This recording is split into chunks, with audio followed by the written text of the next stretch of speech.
बोले एकादशी महात्म्य की जय। कृष्णाय वासुदेवाय हरे परमात्मने प्रणतक्लेशनाशाय गोविन्दाय नमो नमः। गुरुर्ब्रह्मा गुरुर्विष्णु गुरुर्देवो महेश्वर गुरु साक्षात् परं ब्रह्म तस्मै श्री गुरुभ्यो नमः। आइए एकादशी महात्म्य व्रत कथा मैं आचार्य चंद्रभूषण यूट्यूब चैनल के माध्यम से आप लोगों तक कथा पहुंचाने का प्रयास। मेरे यूट्यूब चैनल को आप सब्सक्राइब करें, लाइक करें, शेयर करें। ज्येष्ठ मास के कृष्ण पक्ष की एकादशी को अपरा अथवा अचला भी कहते हैं। अचला एकादशी, इस दिन भगवान त्रिविक्रम की पूजा की जाती है।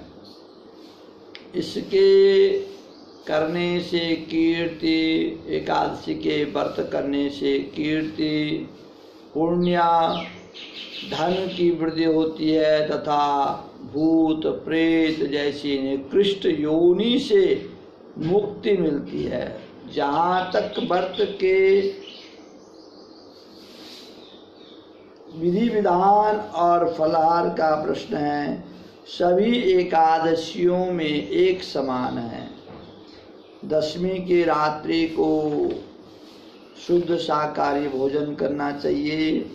एकादशी को प्रातः काल उठ करके स्नान करने के पश्चात संकल्प लें कि हे प्रभु, आज एकादशी का व्रत करना है, और इस प्रकार से भगवान से प्रार्थना करें। भगवान कृष्ण की, राधा कृष्ण की, विष्णु भगवान की पूजा करें और हो सके तो निर्जल व्रत रखें, नहीं तो एक टाइम फलाहार कर सकते हैं।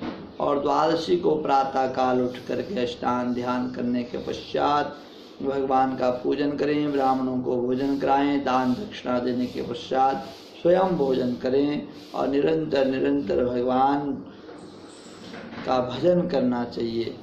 कथा इस प्रकार है। इतना सुनते ही युधिष्ठिर ने भगवान से कहा, हे भगवान, ज्येष्ठ मास के कृष्ण पक्ष की एकादशी का नाम क्या है तथा उसका माहात्म्य क्या है, सो आप कृपा करके सुनाइए।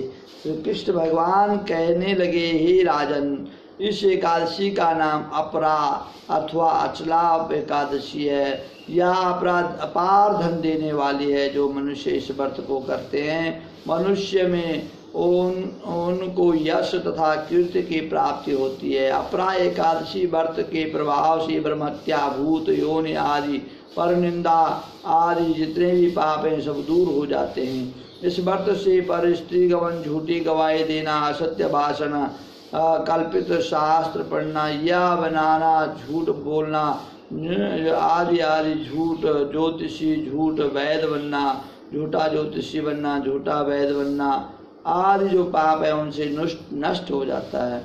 जो क्षत्रिय होकर युद्ध से भाग जाते हैं वही नरकगामी होते हैं, परंतु अपरा एकादशी का व्रत करने से उन्हें भी स्वर्ग की प्राप्ति होती है। जो शिष्य गुरु से विद्या ग्रहण करते हैं और बाद में उनकी निंदा करते हैं वे अवश्य नरक में पड़ते हैं, परंतु अपरा एकादशी का व्रत करने से कोई भी मुक्त हो जाते हैं। जो फल तीनों पुष्कर में कार्तिक पूर्णिमा को स्नान करने से, गंगा तट पर पितरों को पिंड दान करने से प्राप्त होता है, वही अपरा एकादशी अचला एकादशी व्रत करने से प्राप्त होता है। मकर के सूर्य में प्रयाग राज में स्नान करने से, शिवरात्रि का व्रत करने से, सिंह राशि में बृहस्पति जब आवे तब गोमती में स्नान करने से, कुंभ में केदारनाथ बद्रीनाथ की यात्रा, सूर्य ग्रहण, कुरुक्षेत्र में स्नान, स्वर्ण दान, हाथी घोड़े दान, यज्ञ, स्वर्ण दान आदि से जो फल मिलता है वह फल अपरा एकादशी के व्रत से मिलता है। यह व्रत पाप रूपी वृक्ष को काटने के लिए कुल्हाड़ी है, पाप रूपी ईंधन को जलाने के लिए अग्नि रूप, अंधेरे के लिए सूर्य के समान है। अपरा एकादशी का व्रत तथा भगवान का पूजन करने से मनुष्य सब पापों से छूट करके विष्णु लोक हो जाता है। हे राजन, यह अपरा एकादशी की कथा मैंने लोकहित के लिए कही है। इसके करने से, कथा पढ़ने से, सुनने से मनुष्य सारे पापों से छूट जाता है, इसमें कोई संदेह नहीं है। निरंतर निरंतर भगवान का चिंतन करना चाहिए। और इसके बाद ज्येष्ठ मास शुक्ल पक्ष की निर्जला एकादशी आएगी। निर्जला एकादशी 21 जून को है इस बार।